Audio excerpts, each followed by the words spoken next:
Good morning. We'd like to welcome you to the BlackUSA.News morning show. My name's Donnie Glover here with Mr. Stevenson talking about Sandtown. Good morning. Good morning, Donnie. How you doing? Fine, thank you. How are you? Fabulous. Beautiful day. So what's happening with Sandtown? We're very excited. First of all, thank you so much for having me on the show to talk about the master plan process for Sandtown-Winchester and Harlem Park. Good morning to your audience. I'm Eric Stevenson. I'm a resident of the Sandtown community. I live near Lafayette Square. My neighbor, Mr. Glover here, invited me on the show to talk about the ongoing master plan process for Sandtown-Winchester and Harlem Park. We had a really exciting kickoff meeting last month on April 12th. We had almost 100 attendees from the community that came out to hear about the upcoming master plan process. We talked about what a master plan is and what we think the benefits are going to be for the community. Our next meeting is going to be on May 11th, and I'll talk a little bit more about what that's going to include. No, actually, Eric, you invited yourself on.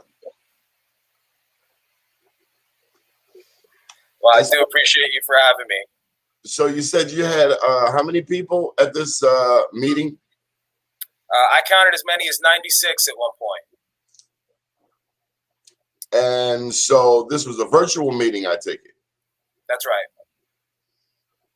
And well, what about the other thousands of people? That's a great question. So community engagement is the most important part of this master plan process. It's also the hardest. So our big ask to the 96 people that were on the call, and my ask to your audience this morning, is going to be to help us get the word out to the remaining thousands of folks that live in the community. While 96 is a great turnout for a typical community meeting, we acknowledge, as you pointed out, that there are thousands of folks in the community, some of whom a virtual meeting isn't the most accessible way for them to participate. So in addition to increasing our virtual attendance, we have plans, especially now that the vaccine is rolled out, to re-engage with in-person meetings this summer as well. And so you're asking the 96 people to reach the other thousands, or are we knocking on doors, handing out flyers? I mean, that's the way it's typically done. We are using an all-of-the-above approach.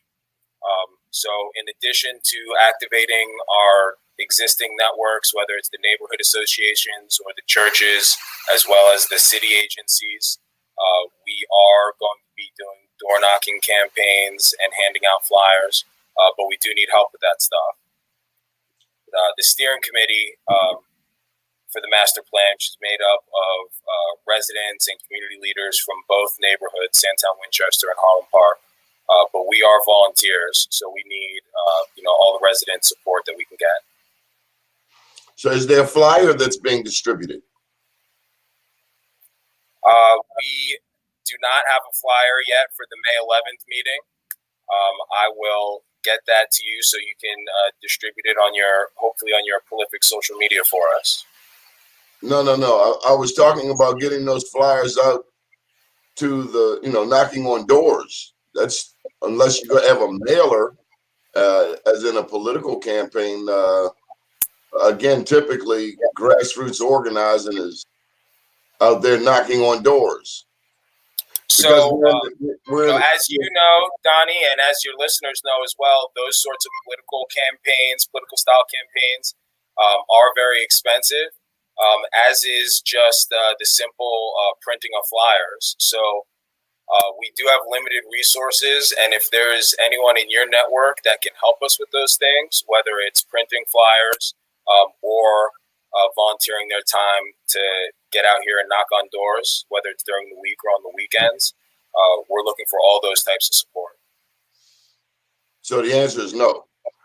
So you said there's some community associations involved. What community associations? So to the south, we have the Harlem Park Neighborhood Council, as well as the Harlem Park West Community Association. And in Sandtown to the north, we've got the Lafayette Square CDC, formerly known as Sandtown South. That's your organization. Yes, sir.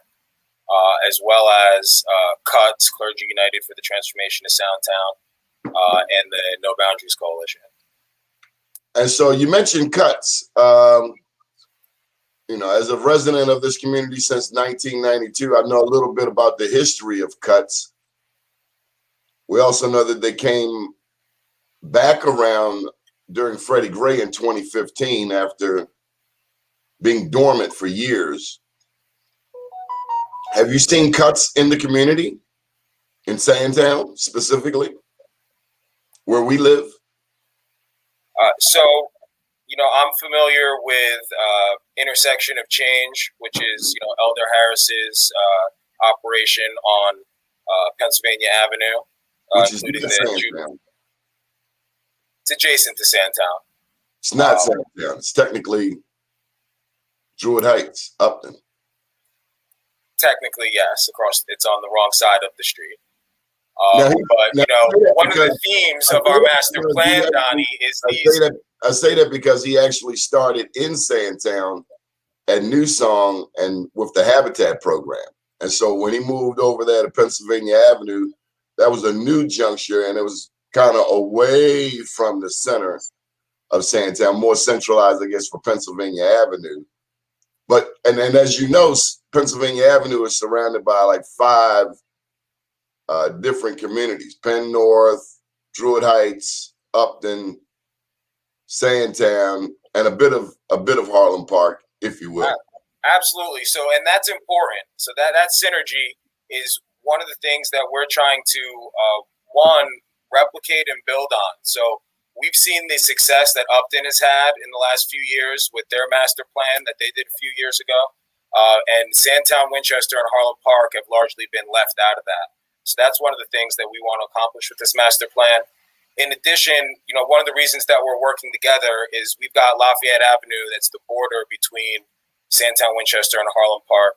That's an imaginary line. We don't know who drew that line, but there really is no border between there's no border for the issues that affect our communities. The issues on one side of Pennsylvania Avenue are the same as they are on the other, just like the issues on the south side of Lafayette are the same as they are on the north.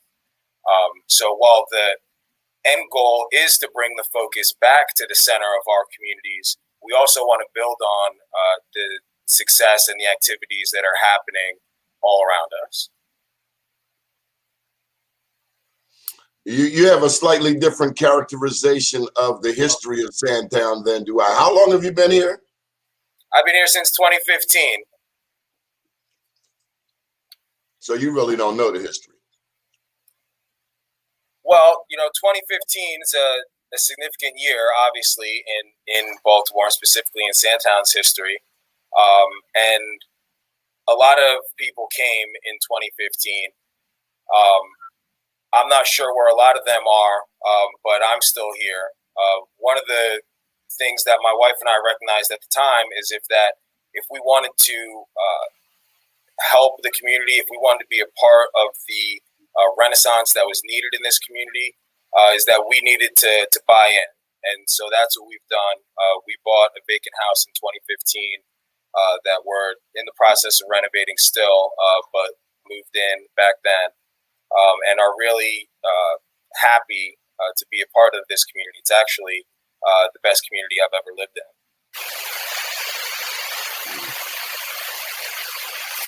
So you said you have a meeting coming up May 11th. Where can people find the information? So you can go to swhpmasterplan.com. That's SWHP for Sandtown-Winchester, Harlem Park, masterplan.com. That's got a link to the May 11th meeting. It's Tuesday, May 11th at 6 p.m. The first meeting on April 12th was really just an introduction to the process and to the goals of the plan. This is going to be the first really information gathering session. And so we're going to have breakout sessions into, I believe, 7 interest groups of different areas of concern in the community folks are going to have the opportunity to participate in whichever group is most relevant to them. And we're going to have future meetings. So if there's more than one group you'd like to participate in, you'll have the opportunity to participate in those other groups in future sessions. These are going to be brainstorming sessions for people to talk about the issues as they see them, propose solutions, and in future meetings and through the process with our consultant and advisors, there's going to be a process to filter those items to the most important, the most viable, and the most desired, and those will be the ones that are eventually incorporated into the master plan. And so you mentioned your consultants and your advisors. Who are they? So our consultant is a young lady by the name of Candace Chance. Her firm's called VPI Firm. She is a native of West Baltimore. She grew up in Druid Heights, I believe, not quite Sandtown, but right across the street. And she is extremely in tune to the history, as you put it, as well as the needs of our community. She's also extremely committed to community engagement. In fact, when we were interviewing consultants, we had 9 qualified respondents to our RFP.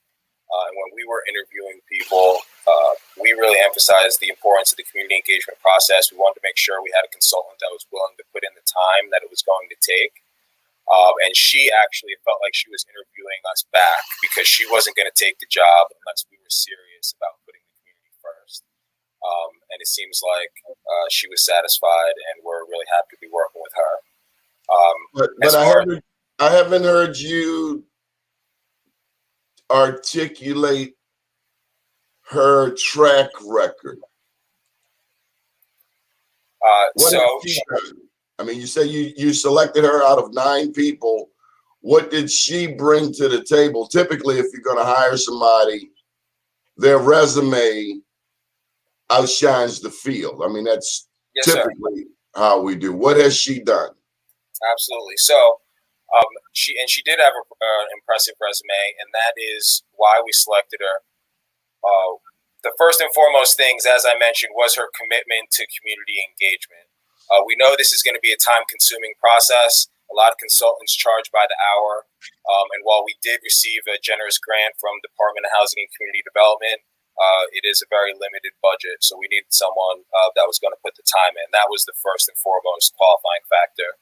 But in terms of her resume, especially for a young lady, CEO of her own firm, and she has worked on other projects in Baltimore and beyond, but one in particular is the Market Center Master Plan. That's the area surrounding Lexington Market, Utah, and Howard Streets. I'm actually calling you right now from my office across the street from Lexington Market. I'm a part of the construction redevelopment there in my role at my day job. But if anyone who hasn't been to the area lately, I encourage you to come down here and walk around, because there's actually a revitalization of shops along Antique Row, and a lot of new development happening around the Lexington Market area. The market itself, there's hotel and housing to the south, as well as University of Maryland, who of course is working on both sides of Martin Luther King Avenue. So it seems like that plan is having some success and getting some traction. This obviously is a much different district than our community. This is primarily a commercial district, and our community is primarily a residential district. But attracting businesses to the neighborhood is, I believe, one of the goals of the master plan. So I think that experience has relevance here. Are you saying that she led that market center study? She was on one of several consultants on the team, but she was centrally involved, yes. But again, I ask you, what has she specifically done?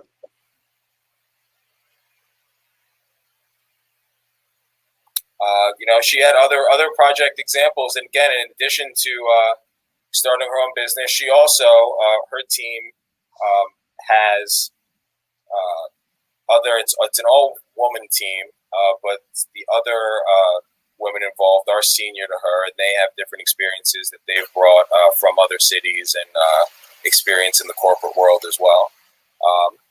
I'm sorry that I can't recite her entire resume this morning, but I will say that we were impressed by it, and she is quite accomplished for a young lady of her age. And you said she's from Druid Heights? Because I work with Druid Heights on a regular basis over there with Mr. Presley and chair of the board, Jackie Cornish. Matter of fact, I've been working with them for the past 25 years as it relates to Sandtown. So I've never heard her name before, but be that as it may, you said your next meeting is May 11th, and you said you have a website that you want people to go to. And what's that website? It's swhpmasterplan.com.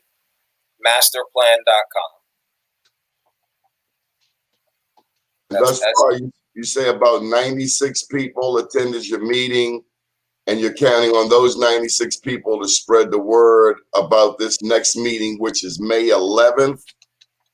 At 6 p.m. via Zoom.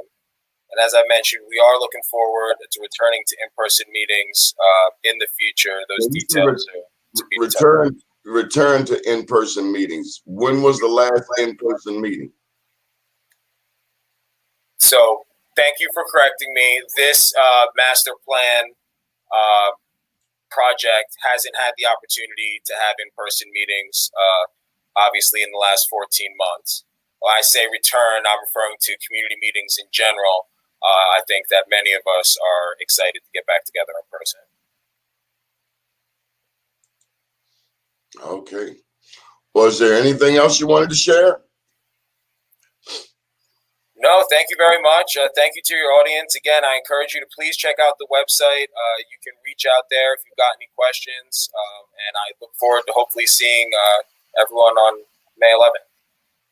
Well, let me just share with you that on Saturday, June 19th from 1 to 3 p.m., we'll be having the first Sandtown community meeting in a long time. The last time we had some meetings was, as you well know, just after Freddie Gray. We held about 22, 23 of them in various parts of the community, including Ames, including behind the treatment center there on Cary Street, at the treatment center on Pennsylvania Avenue.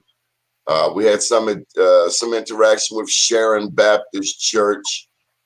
So June 19th, do mark your calendar. It will be in person. We will be serving food. You do know you have to serve food in order to get a good turnout, because that's what we really want. We, recognize that there are thousands of people that live in both Sandtown and Harlem Park, and true active community engagement involves being in there with the people, because we have a number of issues here in Sandtown long before master plan or this new round of master planning. Of course, there was a master plan back in the 90s. But for instance, there were 3 elementary schools here in Sandtown, and today there's 1. As you well know, one of those schools, Pender Hughes, is now the subject of a lot of discussion. It has been a homeless shelter, thanks to the incarcerated mayor, Catherine Pugh. And I say that because we never wanted a homeless shelter here, nor did we want Leon Pinkett's homeless festival. So we've seen a lot of people come through Sandtown for the past 25, 30 years, promising a whole lot of this and a whole lot of that. And what we've recognized is that at the end, you have some executive director, black or white, who lives in Howard County and is making an exorbitant salary, claiming to help the people of Sandtown-Winchester. Let me just add, while we get characterized by the mainstream media, Sandtown has a glorious history. As a matter of fact, there was a time when all of this area was a historic area, and there was a lot of synergy. But you're talking many, many moons ago, and since then, a lot of people have died. That's what happened to a lot of the community associations. Attrition. There was a Sandtown-Winchester Community Development Corporation, Neighborhood Development Center, Sandtown-Winchester Improvement Association. Gilmore Homes had one. Let me ask you, what's going to happen with Gilmore Homes? Has that come up in your master planning? The question has, not the answer. We have representatives on our advisory board from both the state and city Department of Housing, and that's one of the questions that we've posed to them. We've also engaged with the community leader. You say you have people from the city and the state on your advisory boards. Who are they? I mean, this is informational, right? Yes, sir. So Howard Tutman from the City Department of Housing and Community Development is one person, as well as Larry Brown from the State Department of Housing and Community Development. Just to name a couple. We also have representatives from transportation and as well as other subject matter experts.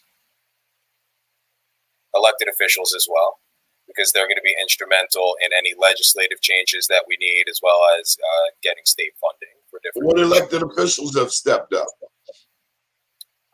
Councilman Bullock, as well as Senator Hayes, Senator Antonio Hayes, thus far.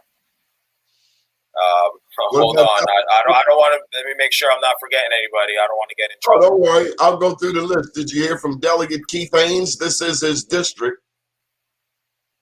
I've been in touch with Delegate Haynes. He hasn't committed as of yet. Well, he's been here longer than anybody else in terms of tenure. I'm disappointed to hear that. Again, he has engaged in the dialogue, and I'm optimistic that once the project gets a little bit further along, we'll have his support. Sounds like a Johnny-come-lately move to me. We need people in on the ground, Mr. Stevenson. I mean, he is an attorney. I think he works for the Angelos law firm. He's a delegate. He's been representing this area well over 10 years. Yes, I'm aware. It sounds like a tepid sort of commitment where you were talking about Candace as this overflowing commitment. I'm not hearing the same out of an elected official that we actually have to vote for. Something doesn't sound right there. It sounds a little strange. Unfortunately, that's not that uncommon from our elected officials. One of the reasons that community residents and volunteers felt that we had to step up and form this steering committee to get this process off the ground is because no one else was doing it for us, not our elected officials, not the folks that are collecting full-time salaries down at City Hall. So, unfortunately, but you were almost one of those people collecting a salary. Didn't you run for office? Unsuccessfully, yes. And that might be the best bad luck I ever had. Why is that? You know, I think that I'm able to have a better impact where I am, working in the private sector and working as a community advocate and leader in the evening. It seems like we're getting more done this way than they do at City Hall, so all for the best. But I thought you ran for the state. You ran for city council? No, I ran for Central Committee, which is a state position, but it's not really, doesn't really have any power. It's really just an arm of the machine. They actually do have a lot of power if someone needs to be replaced. So, which happens more often than you'd expect in Baltimore, right? Well, the last election, the last cycle, we saw the State Central Committee busier than it has been in the past 20, 30 years. I mean, people unfortunately, though, what I suspect and what I learned is that those folks don't have as much autonomy as you would like to think from a so-called elected official.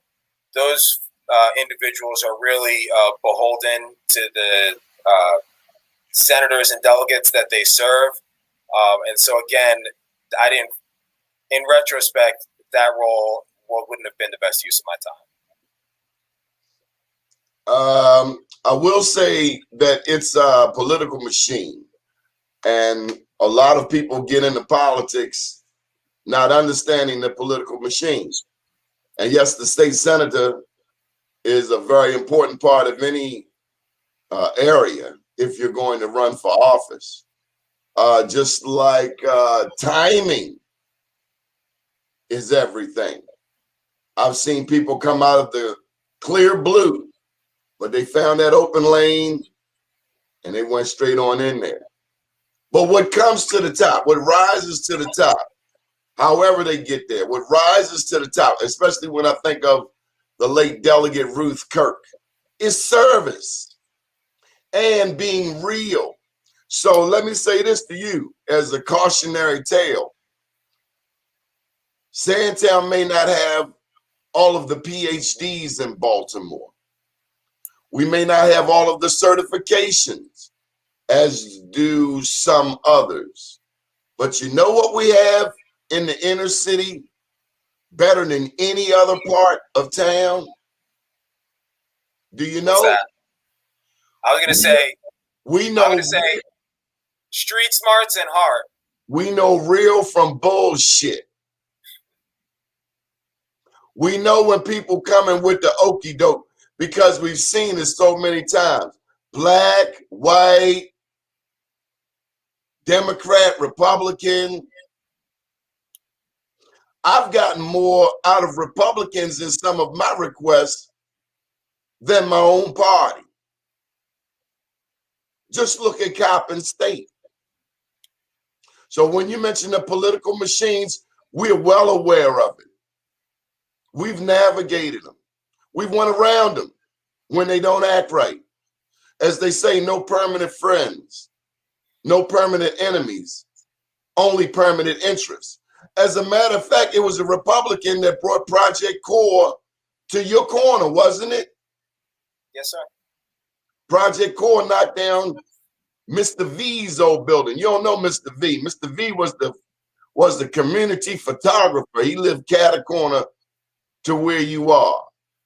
He took a lot of pictures over the years. But I hope we can find some of them. You know, Project Core is tough because while the governor has made some investments in West Baltimore, really only demolitions, they really pale in comparison to the things that he's taken away.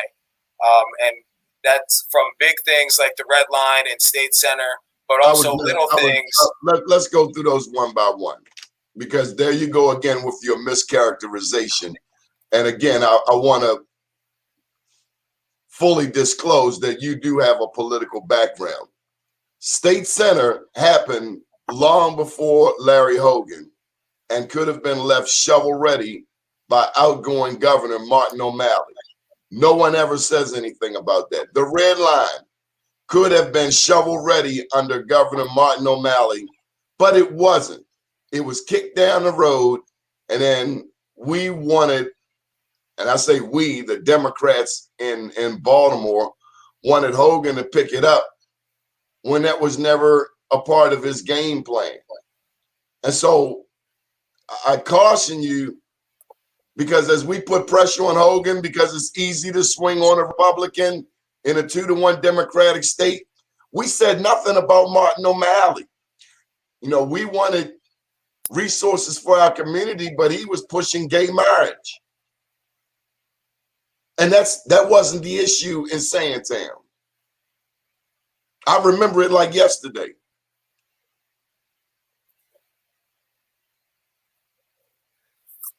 Still, with what the governor has done and can control, there's more that could be done with those core funds than just knocking down houses. And that's really what the community has been asking for, is stabilization and reinvestment.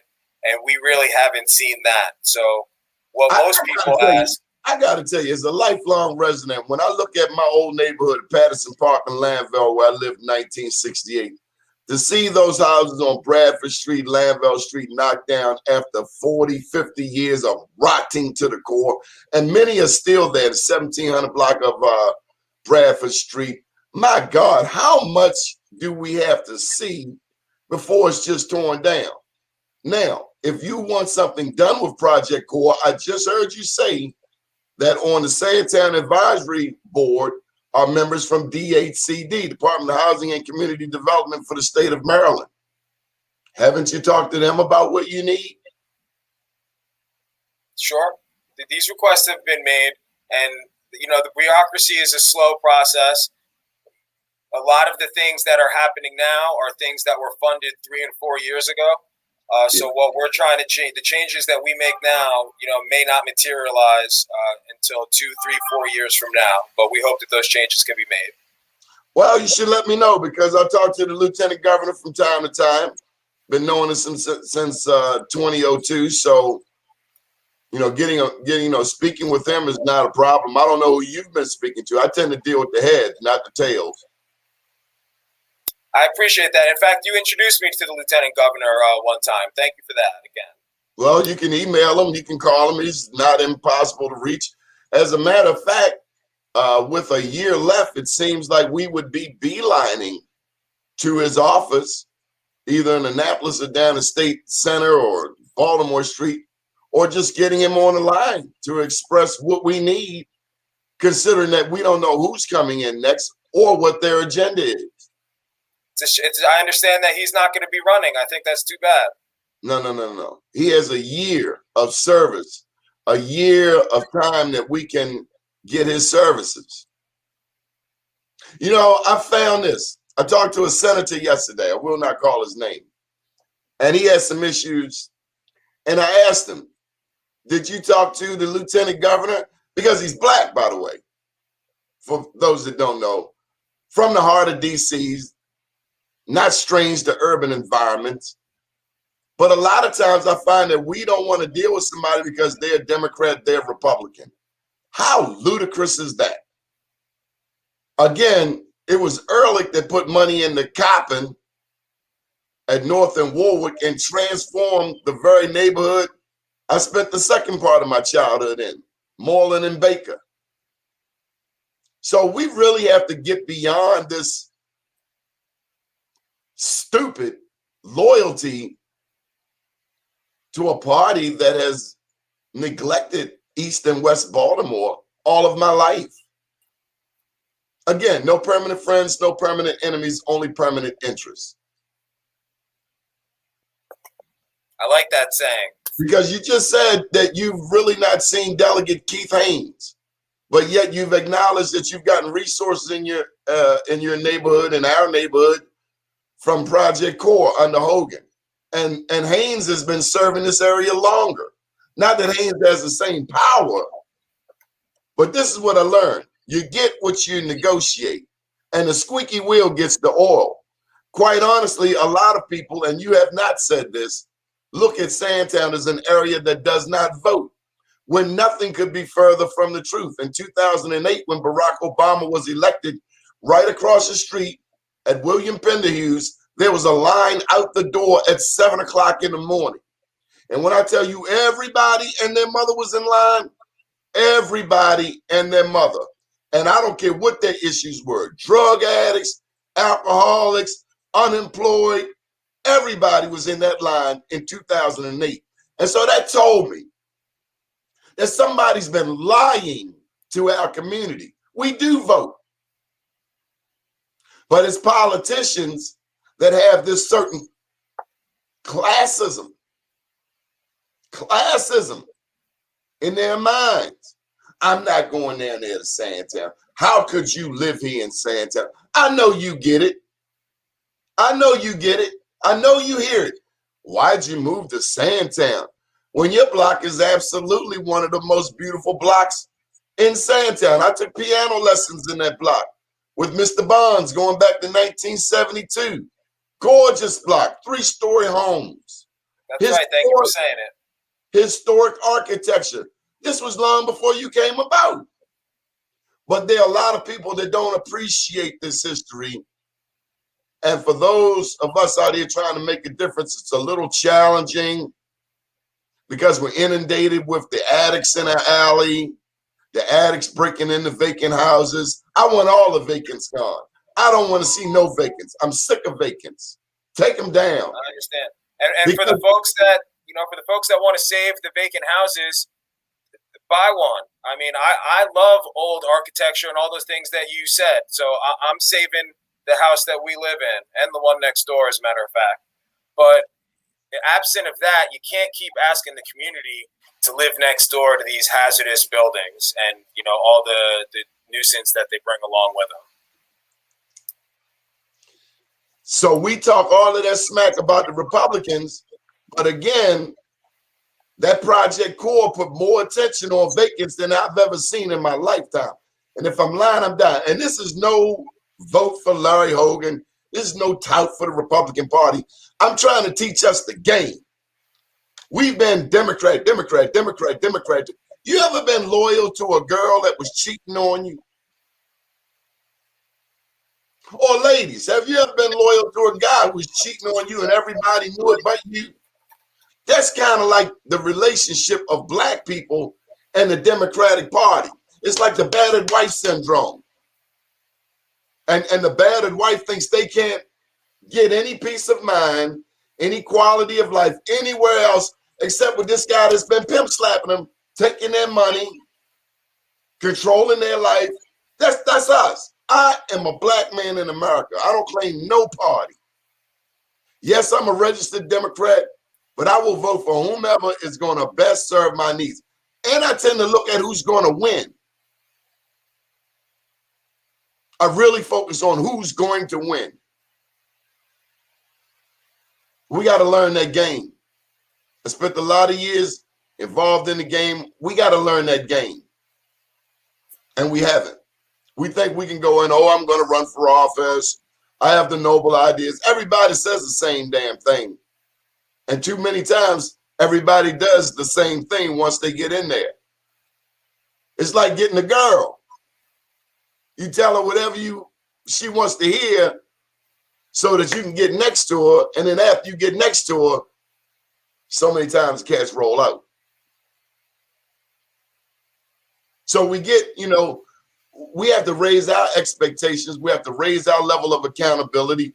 And we have to unify. Eric, I got to tell you, my biggest concern with this master plan is that we have people who don't live in Sandtown, who have never walked the streets of Sandtown, articulating what I need. I don't know you. Not you.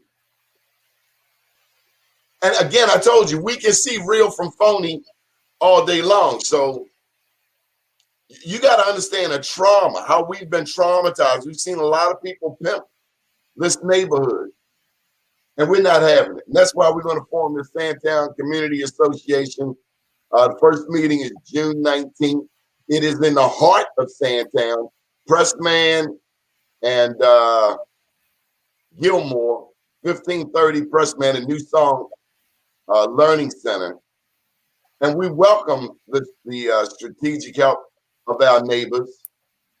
New Song Learning Center? Didn't that used to be called something else? Yeah, New Song Academy. They got a new name now. Well, thank Donnie. I wrote down 619. I'll certainly be there along with other representatives from the master plan. Yeah, tell them come on out, because it's right there by Gilmore Homes. And so let me just share with you, a lot of people from other parts of the community don't come to Pressman and Gilmore, because that's right there where Gilmore Homes is, as commonly referred to as the projects.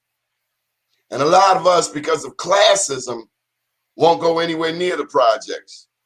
Some of my dearest friends come out of Gilmore Homes, including my own cousin.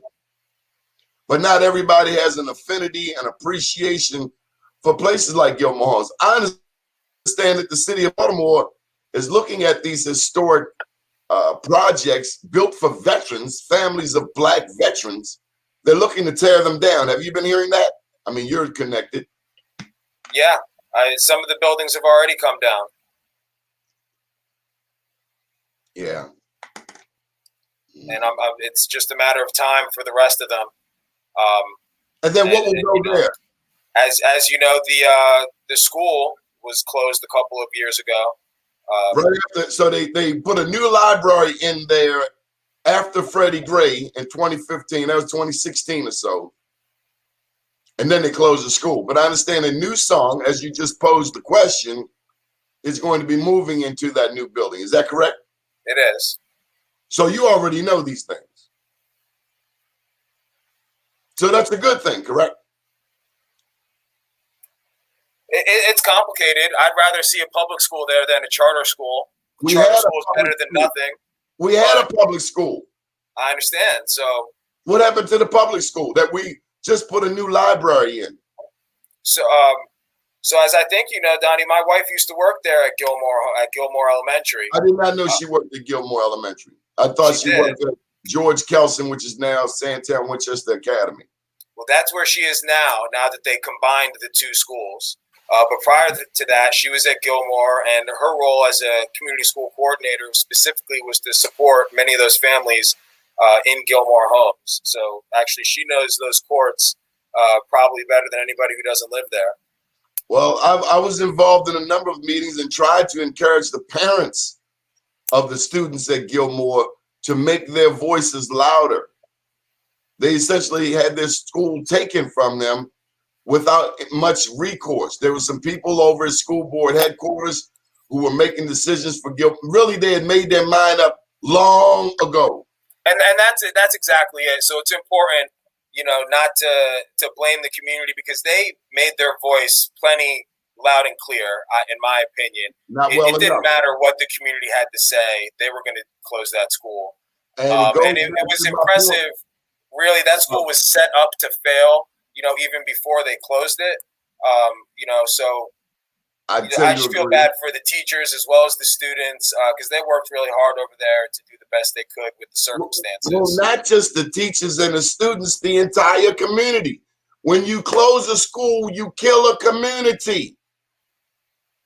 And what's most baffling is the black people on a school board who have roots in Sandtown, but they now live in Harford County somewhere.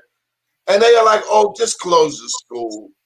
They're just poor black people. Our own people, not white people, black people. If I'm wrong, please correct me. And so, one of the things that's going on around Baltimore City is these 21st century schools. And of course, we don't have one. So that's one of the things that we're being a squeaky wheel about. It's a damn joke. Right. And it still gets away from the community school model that you mentioned, where we had 3 small schools located throughout the community. Considering that most of our students walk, adding 5 or 8 blocks to that walk is significant and can be a barrier. It could also be a safety issue. So while 21st century school, isn't the end all, the total solution, in my opinion, from an equity standpoint, if that's what they're building, they should build one here. So that's one of the things that I hope to see comes out of the master plan. Additionally, with the historic reinvestment, disinvestment, and the way that gets reinforced, the city has limited money for other types of investments, streetscapes, housing, all kinds of things. And what they're doing is they're focusing these investments around the 21st century schools to try to leverage those investments and have more of an impact, which is a great strategy, but they're not implementing it here. Because since we miss out on the 21st century school, then we miss out on all the investments that come along with it. So, again, another thing that we're trying to address. Eric, I know that your job here is to present the most optimistic view of the future. I know that you're interested in making the community better. You've invested here. Raising a family here. You got married. Congratulations. Thank you. But you've not addressed the 800-pound gorilla in the room. We've been on here for 43 minutes. We've talked about Sandtown and Harlem Park. The 800-pound gorilla in the room is that in Harlem Park is Augusta Savage, the school where the young man got a .13 GPA and his mom didn't know any better and went on television. Not only that, we found out that Augusta Savage, Augusta Fell Savage, she was a sculptor. They've been getting money for 5 years for students that haven't even gone there. And so unfortunately, Donnie, this reminds me of what you've been talking about the politicization of the truth. So, since that story came out on Fox News, which some people feel has a conservative lean to it, a lot of people said that was a hit piece on the schools and that they were trying to, make black administrators look bad, et cetera, et cetera. I worked in that school as a volunteer up until they closed for COVID last year through the ACE program, which is to expose the students to careers in architecture, construction, and engineering, which is the industry that I work in. And having worked on the inside of that school with those students, unfortunately, I can tell you I have no problem believing those reports. It really is a travesty. It's unlike anything that I ever saw or experienced, growing up outside of Baltimore City. Working in that school for 3 years, I was never once asked to show ID. Most of the kids, run around the halls without any kind of, supervision. Not when Dr. Bunley worked there. When it was Harlem Park, let me tell you, Dr. Bunley had their school on, with a lot of discipline. And so and not just to blame the students either. I mean, in the bathrooms, they didn't have, everyone knows about the drinking water, but these kids didn't have soap in the bathrooms to wash their hands. And, this was well into the beginning of the COVID pandemic. We saw a lot of entities like Tesseract set up shop. They come in with these educational programs. Again, people that run them live elsewhere, and they put black people up front as figureheads.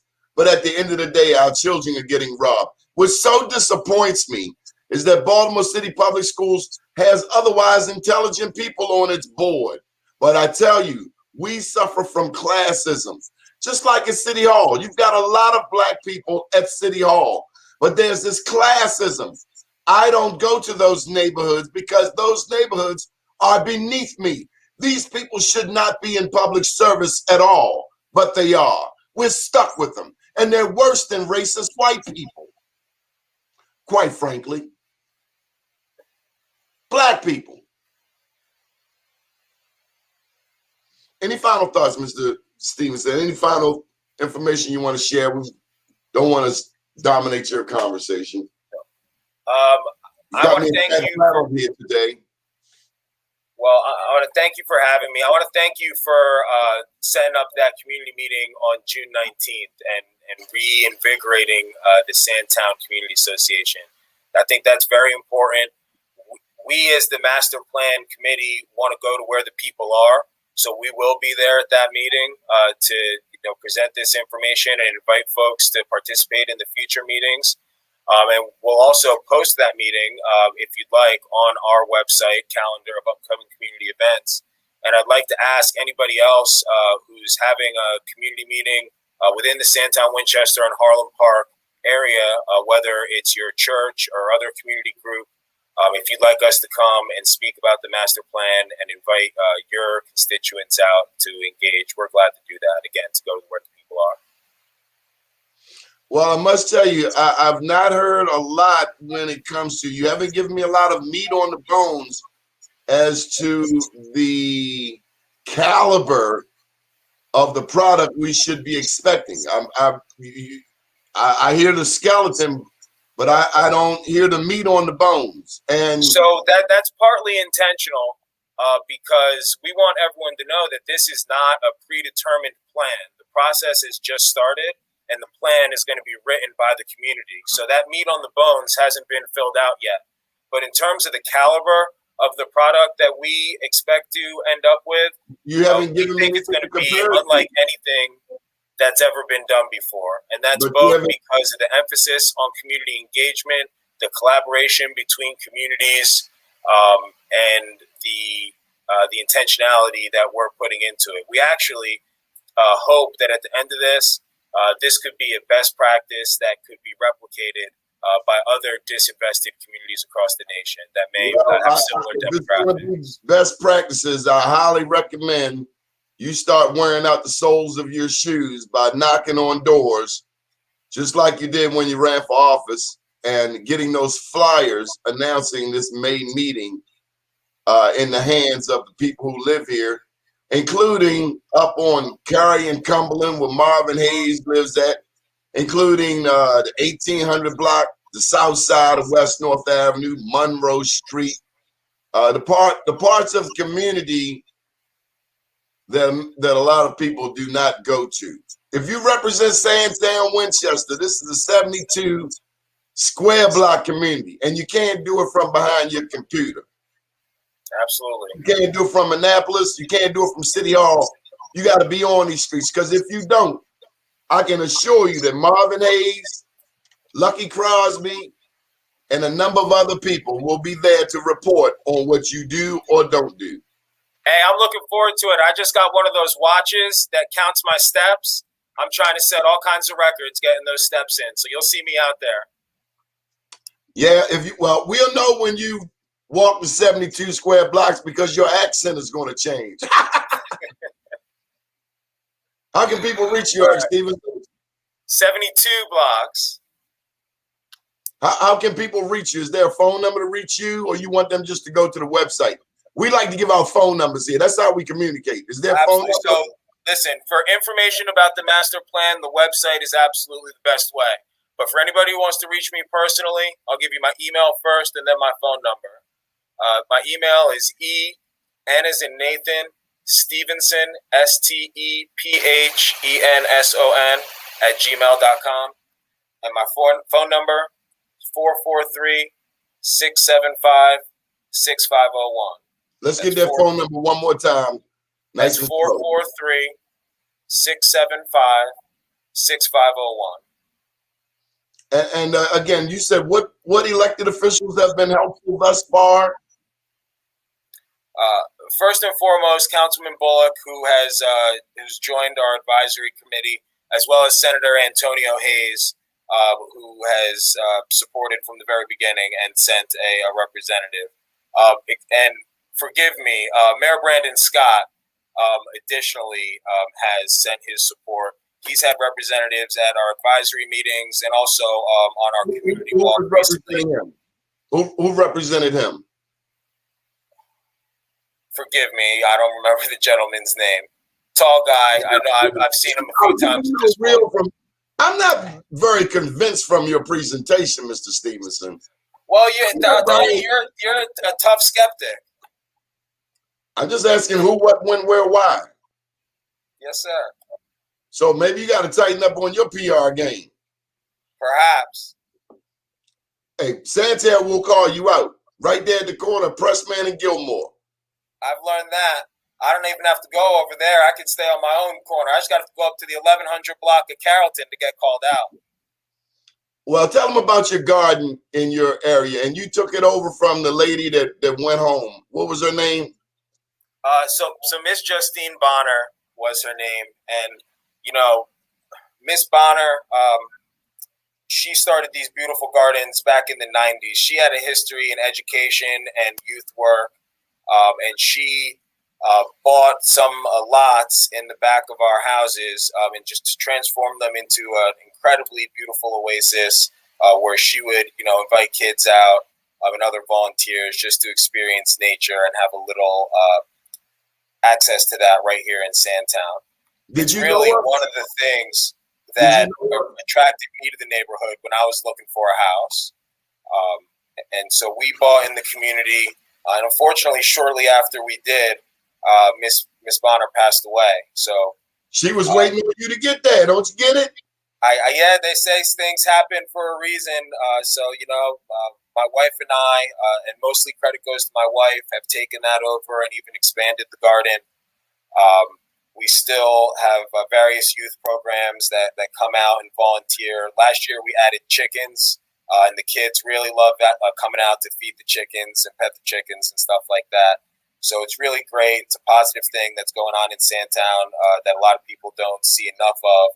If you'd like to follow the garden on social media, She's got a great Instagram profile, and that's at Our Community Garden spelled My man, out. did you say you got chickens down the street? Yeah, I gotta bring you a dozen eggs. You have chickens. Yes, sir.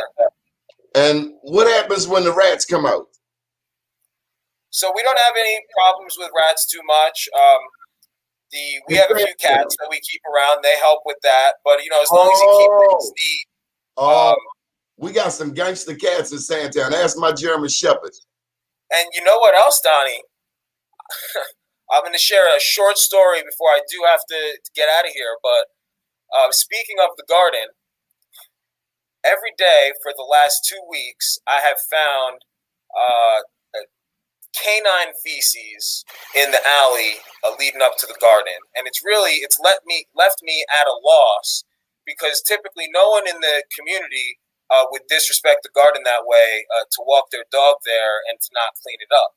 But every single day, I would find a new one, and I spent hours last week cleaning it up, and then I came back on Monday, and there was more, and I was so upset by it. I went back and. I've got a security camera back there, and I went back and reviewed the footage.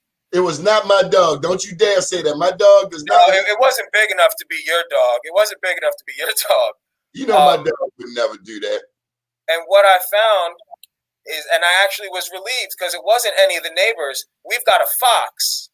We have a fox in the neighborhood that has been visiting the garden, and that's how they mark their territory. Wait till you see that turkey buzzard flying through the air. You ever seen a turkey buzzard? Yeah, I see them. Mind blowing. Huge, that wingspan. We've seen other wild animals. We've seen other wild animals in Sandtown. Did you know that the Arabs had a llama around there? I did. Yeah, they got a goat and I believe a llama as well. Yeah.